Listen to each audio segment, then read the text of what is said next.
Oi gente, tudo bem? Hoje eu tô aqui para falar tudo que você precisa saber sobre mestrado e doutorado. É uma pergunta que eu sempre recebo quando eu abro uma caixinha de pergunta. Então, Luana, é difícil entrar? Luana, é pago? Luana, eu tô perdida. Luana, não sei por onde começar. Então, vou responder todas essas perguntas. O que eu fiz? Eu quero trazer primeiro uma visão geral, tá? Do que é de forma bem geral, o que é o mestrado, o que é o doutorado. E depois eu tô com meu notebook aqui. Eu separei as perguntas que eu recebi no Instagram. Então, algumas deu para aglomerar e responder com uma única resposta, outras eu trouxe separado. Mas antes disso, vamos começar pelo básico. Então, antes de mais nada, o que a gente precisa entender?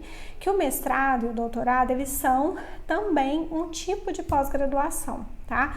Às vezes a gente tem na cabeça que pós-graduação é uma especialização. Eu mesma, antes de eu entender, eu achava isso, que pós-graduação era especialização, que mestrado não era.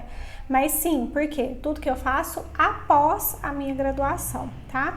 Então, entendendo isso, eu preciso saber que existem dois tipos de pós-graduação. A lato sensu e a stricto sensu. Gente, a gente decide gravar vídeo, tava um silêncio aqui, tudo acontece. Aí é cachorro do vizinho latindo, é caminhão passando na rua, mas bora lá. Então a gente precisa entender que existem dois tipos de pós-graduação, lato sensu e a stricto sensu. Começando pela lato sensu, que é a famosa especialização que a gente conhece. Especialização, residência... Eu encontrei o que você procurava. Não tô dizendo. Até a Siri que resolveu. Lato sensu é a famosa especialização, tá? Ou residência, ou aperfeiçoamento técnico, tudo isso pode ser considerado parte, né, ali da lato sensu. O que é importante aqui? O foco para quem está buscando uma especialização é o aprimoramento de alguma parte, né, da sua profissão. Então, por exemplo, de alguma área. Então, por exemplo, um analista de sistemas que faz uma especialização em redes de computadores, uma enfermeira que faz uma especialização em oncologia, ou obstetrícia, por exemplo. Tudo isso, você está buscando um aperfeiçoamento técnico, né? De repente, não só técnico, mas da parte teórica também, mas a maioria dessas especializações, elas têm alguma coisa mais voltada para a parte técnica também. Na especialização, você vai receber um certificado ao final. E esse certificado, ele só é emitido quando a especialização ela tem no mínimo 360 horas. Então, a duração toda de um curso lato sensu é de no mínimo 360 horas. Alguns mais, mas menos que isso não tem como. E normalmente, em 1 ano e meio, você consegue finalizar uma especialização, tá? Agora vamos para stricto sensu. A stricto sensu é o que a gente chama de mestrado, doutorado, pós-doutorado. São outro tipo de pós-graduação. Aqui você não vai receber um certificado diferente lá da pós-graduação lato sensu. Na stricto sensu, um mestrado, um doutorado, você recebe um diploma, tá? E a duração dele varia de 18, vamos falar do mestrado, de 18 a 24 meses. Então, de 1 ano e meio a 2 anos. Eu acho que é bem difícil terminar antes que 2 anos, né? Porque é muito corrido o mestrado, mas até 2 anos você consegue concluir. Via de regra, gente, quem que busca uma especialização, quem que busca um mestrado? Normalmente, quem vai para o mestrado quer muito seguir essa carreira acadêmica, ser professor, trabalhar com pesquisa, mas existe uma nova modalidade, eu digo nova porque é da década de 90, eu considero que ainda é relativamente recente, que é o mestrado profissional, e antigamente ele era chamado de profissionalizante. Mas qual que é o contexto da criação desse tipo de programa? É fato que existe um abismo entre a teoria e a prática. A gente aprende muita coisa na faculdade, na graduação, e a teoria ela é muito importante, ela é tão importante quanto a prática. Mas eu sempre costumo dizer que é a prática que vai fazer de você um profissional diferenciado, porque é esse conjunto, né, de aliar o que eu vivo na minha prática com o que eu aprendi, eu ser capaz de casar esses dois no meu dia a dia, na minha rotina. Isso é que vai fazer de mim um profissional diferenciado, um profissional capaz de lidar ali com as adversidades do dia a dia. E aí, pensando exatamente nisso, criou-se o mestrado profissional. Por quê? A primeira coisa era tentar trazer esses profissionais que estavam lá atuando na ponta, né, do serviço e que não tinham intenção de ir para a vida acadêmica, então trazer esses profissionais e de certa forma fazer, como eles estão inseridos na prática diária do serviço, eles têm mais capacidade de aplicar aquilo que eles estão aprendendo no mestrado profissional na prática diária.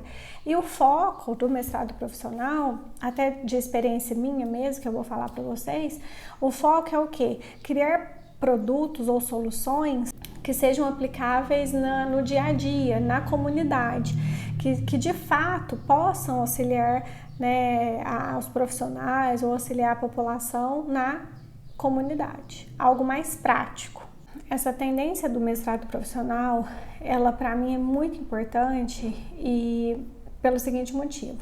A gente observa que muitos projetos criados, né, em mestrado, doutorado, às vezes eles tinham muito foco em pesquisa e acabava que depois que a pessoa defendia a dissertação, a tese dela, esse projeto ia ficar engavetado. Então a ideia do projeto do mestrado profissional é exatamente o contrário, é criar projeto que realmente tenha uma solução, um produto por trás e que se volte para a comunidade.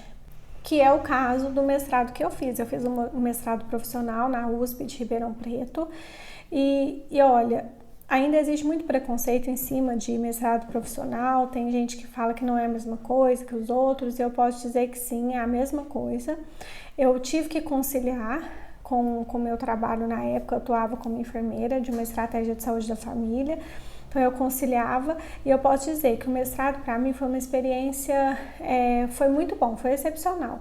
Eu aprendi tanto na parte de metodologia científica, nessa parte de academia mesmo, na parte mais acadêmica do mestrado, quanto na parte mais prática. As disciplinas eram muito voltadas para discutir, então a gente tinha muitos profissionais de outras áreas, era muito enriquecedor. E era obrigatório que eu criasse, né, que qualquer um que estivesse no mestrado profissional naquele programa, que como produto da dissertação tivesse alguma coisa voltada de concreto para a comunidade. E aí foi a ideia que eu tive de criar um protótipo de um aplicativo, que inclusive agora no doutorado eu estou desenvolvendo, eu dei continuidade. Mas esse é assunto para outro vídeo, senão esse aqui vai ficar imenso, não é o foco. Bom, agora você já sabe que existem dois tipos de pós-graduação, o que é o lato sensu, o que é stricto sensu. Então, bora para as perguntas que eu recebi na caixinha de perguntas. Então, vamos lá. As primeiras aqui eu agrupei, são 3 perguntas que eu peguei, que eu achei que eram parecidas, que dá para eu responder de uma vez só. Então, olha só. Não sei por onde começar, dicas para entrar e qual a forma de ingresso, como são feitos os estudos e tem que pagar. Essa pessoa ela perguntou tudo junto, tá? Então, começando. Se você tá aí pensando em fazer um mestrado, a primeira dica que eu vou te dar, a primeira coisa que você tem que fazer é procurar um programa, uma universidade. Por quê? Cada universidade ela vai ter a sua particularidade com relação ao programa de mestrado. Então, a primeira coisa que você precisa saber é isso. Então, olha, quando eu pensei em fazer o mestrado, eu já tinha focado que eu queria fazer na USP de Ribeirão Preto. Então, dentro da USP eu tenho vários programas. Então, por exemplo, eu tenho enfermagem em saúde pública, enfermagem fundamental, enfermagem psiquiátrica. Então, entendem como que essa primeira etapa é importante? Às vezes a pessoa me pergunta, mas ela não sabe nem o tema que ela quer seguir. Então, é importante que você tenha alguma área que você goste mais na sua profissão, para você já ir direcionando, e a universidade. E por que isso é tão importante? Quando você já sabe para onde você quer ir, aí você já pula para a segunda etapa, que é o quê? Analisar o programa e verificar edital, porque no edital de cada programa vai ter as etapas que você precisa. Então, isso aqui, gente, é um trabalho árduo. Então, se você não tem nem ideia de qual lugar que você vai, então vai pesquisando. Primeira coisa que você tem que pensar, se na cidade que você está tem mestrado ou não, se o mestrado que tem na sua cidade ele vai te suprir, né, no sentido das disciplinas que você vai cursar, se elas estão direcionadas para o que você quer, se o tema geral do mestrado é algo do seu interesse. Você tem que pensar em questão de custo, se você for fazer fora da sua cidade, custo, quanto tempo. Agora nessa pandemia a gente não está tendo disciplina presencial, mas na minha época era, então eu tinha que sair de Passos para Ribeirão Preto, que é 2 horas daqui. Então tudo isso são coisas que você já tem que começar a pensar antes de se inscrever. Outra coisa que é importantíssima nessa etapa é você já direcionar. Então, por exemplo, vamos supor que você quer ficar por conta do mestrado. Luana, eu não quero trabalhar, eu quero me dedicar 100% ao mestrado, mas eu não tenho condição de fazer isso, então eu preciso de quê? De uma bolsa de estudos. Então, existem alguns programas que ofertam bolsas, existem outros que não. Então, por isso é importante essa primeira etapa, porque você já vai filtrar bastante, sabe? No mestrado, você vai ter disciplina e essa disciplina ela vai ser contabilizada como crédito. Então, cada 15 horas de atividades são equivalentes a 1 crédito. Então, cada disciplina ela vai te oferecer um total de X créditos. Algumas disciplinas no mestrado elas são obrigatórias, por exemplo, metodologia científica. No meu caso, ela foi uma disciplina obrigatória. E as outras disciplinas, diferentes de uma graduação, que a gente tem que fazer aquelas disciplinas que estão na grade, né, que são obrigatórias, no mestrado a gente pode escolher por área, a área de interesse. Então, de diversas disciplinas que eram disponíveis, eu fui mais para as áreas que eu tinha interesse, que era parte de tecnologia, né, na área da saúde, parte de gestão de processos, gestão de pessoas. Então, vamos lá, são 100 créditos. 24 são equivalentes às disciplinas, então você tem que cumprir 24 créditos em disciplinas. Posso fazer mais do que 24, Luana? Posso, mas você precisa de 24. E os outros 72 são referentes à sua dissertação. Sobre o pagamento, que a pessoa perguntou aqui, tem que pagar? Então, isso vai depender da instituição. Tem instituição que tem mestrado pago, e tem instituição que não. Por exemplo, no caso da USP, é uma universidade estadual, então eu não paguei para fazer o mestrado. Eu também não tive bolsa, porque era um mestrado profissional. Mas as instituições também que você paga, elas vão ter um processo seletivo. Então, se você tem esse dinheiro para investir, então começa a dar uma pesquisada nas instituições, qual que é o processo seletivo e por aí vai. Aquele mesmo caminho que eu falei agora mesmo. Próxima pergunta que eu recebi. Para ser professor em instituição de ensino superior, federal ou estadual, precisa ter no mínimo mestrado? Bom, depende da universidade. A UENG aqui em Passos, por exemplo, ela contrata professores que tenham no mínimo especialização. Então, se você tem uma especialização, você consegue prestar um processo seletivo aqui. Já a USP de São Paulo, até onde eu sei, todos os editais que eu já vi de lá, eles exigem no mínimo doutorado, tá? Então, depende da instituição. Próxima pergunta. Eu preciso de artigo publicado para entrar no mestrado? Gente, essa pergunta é muito importante. Sim, não necessariamente, mas vamos lá. O artigo, ele conta muito ponto a favor quando você for tentar um mestrado. Além disso, eles vão analisar o histórico acadêmico do aluno durante a graduação. E aí, se você é um aluno que participou de projetos de pesquisa, extensão, além disso contar como experiência, e isso ter como produto um artigo publicado, além da experiência por trás desse processo, isso mostra muito que você tem perfil para essa área, então acaba contando muito. Outra pergunta, preciso saber inglês? Precisa não, gente, deve. Hoje, e já faz muito tempo isso, o inglês não é mais opcional, ele já é uma obrigação.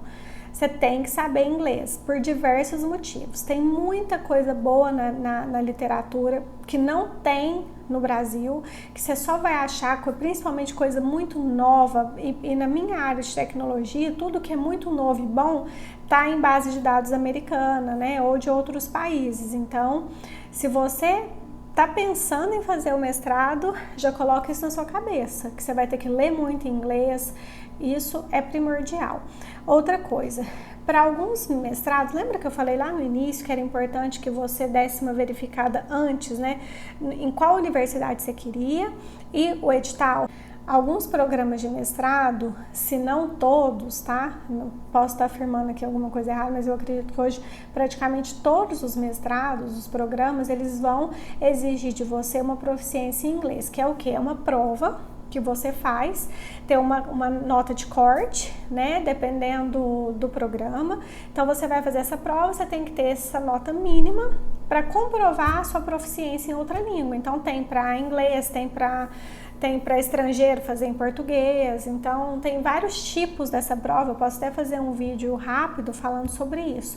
Então é outra coisa também que vocês já precisam começar a pensar.